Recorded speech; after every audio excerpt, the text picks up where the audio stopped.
July 1991. Milwaukee police arrive at a quiet apartment complex. What they discover inside will horrify the world, and forever etch the name Jeffrey Dahmer into the history of true crime. This didn't happen suddenly. It was a slow buildup. Year after year, I was losing myself.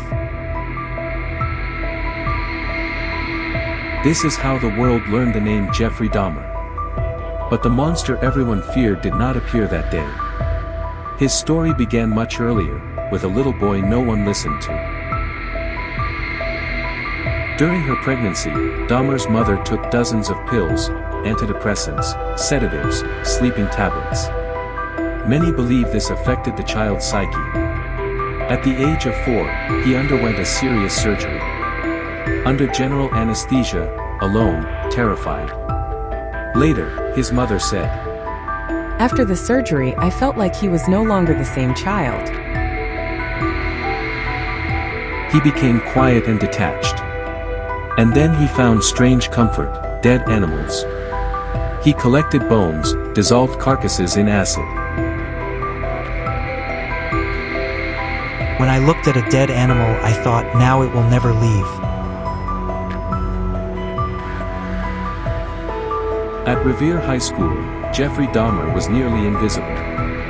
He wasn't bullied. He wasn't admired. He was just there, drifting through the halls, a shadow among his classmates. Teachers remembered him as quiet, polite, but strangely detached. As a teenager, Dahmer discovered he was drawn to men. But in the Midwest of the 1970s, a world of silence and repression, it was a secret he believed had to stay buried. Instead of friendship, there was isolation. Instead of trust, there was secrecy. He laughed when others laughed, but behind closed doors, Jeffrey Dahmer was utterly alone, nurturing dark fantasies he would never dare to confess. I was always very lonely. I wanted someone to be with me, always. Even before his first murder, the signs were already there. In his quiet bedroom, Jeffrey carried out strange, unsettling experiments. He once poured chemicals into a fish tank, watching with fascination as the creatures inside slowly died. To him, it wasn't cruelty. It was control, a glimpse into the power of deciding who lives and who doesn't. Later, he joined the U.S. Army. At first, the discipline and structure seemed like a chance for a new life. But his demons followed him. Jeffrey drank heavily, isolated himself, and his behavior grew erratic. Fellow soldiers complained of his odd mannerisms and his inability to connect. Eventually, he was discharged. No counseling. No follow-up. Just another young man slipping through the cracks. The warning signs were there. But once again, no one asked the question, what is wrong with him? Dahmer's mother often went out of town, leaving him alone in the house. One day, Dahmer decided to take advantage of this and invited a hitchhiker to his home. 1978, an empty house. Jeffrey meets Stephen Hicks.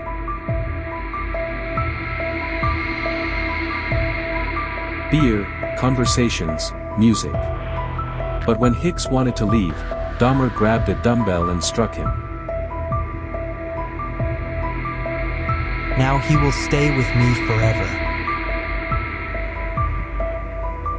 It was the first time. And he could no longer stop. In his apartment, there was the stench of meat and chemicals.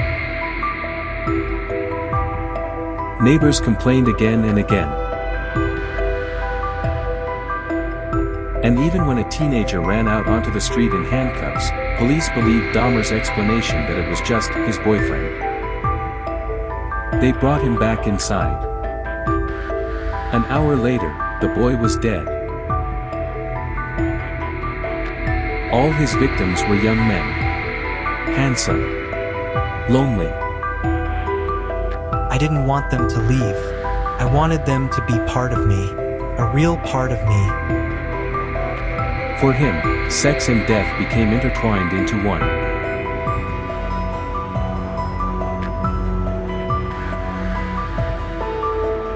Today, the name Jeffrey Dahmer is known worldwide. But few understand, this is not only a story about a monster. It is the story of a child who was not heard.